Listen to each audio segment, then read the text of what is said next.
Ekoloji təhlükəsizliyin təmin edilməsi məqsədi ilə tibbi tullantıların idarə olunması mövzusunda seminar keçirilib. Sanitariya epidemioloji xidmətlər məhdud məsuliyyətli cəmiyyət tərəfindən təşkil olunan tədbirdə dövlət qurumlarının, təbibin tabeliyində olan tibb müəssisələrinin nümayəndələri, eləcə də mütəxəssislər iştirak ediblər.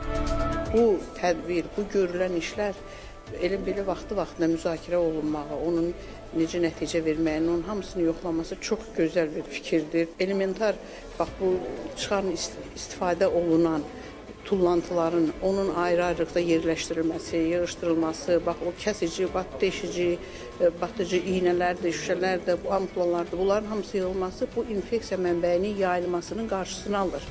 Bu tədbirə ikinci dəfədə qoşuluram, çox maraqla gəlirəm. Birinci seminarda çox maarifləndirici keçmişdi. Biz burada tibbi tullantıların düzgün neytrallaşdırması haqqında yaxşı məlumat alırıq, geniş məlumatlar verirlər. Mən hesab edirəm ki, ilk növbədə belə bir tədbirlərin keçirilməsinin əsas mahiyyəti ondan ibarətdir ki, biz cəmiyyəti maarifləndirməyə çalışmalıyıq. Və cəmiyyət, insanlar tam dərk etməlidir, uşaq yaşlarından belə ki, tibbi tullantıların təhlükəsini tam dərk etməlidirlər. Seminarda tibb tullantılarının qanunvericiliyinin tələblərinə uyğun çeşidlənməsi və zərərsizləşdirilməsinin insan sağlamlığı və ətraf mühit üçün əhəmiyyəti vurğulanıb. Mövzu ətrafında fikir mübadiləsi aparılıb. Tədbir bu sahədə maariflənmənin gücləndirilməsinə xidmət edir.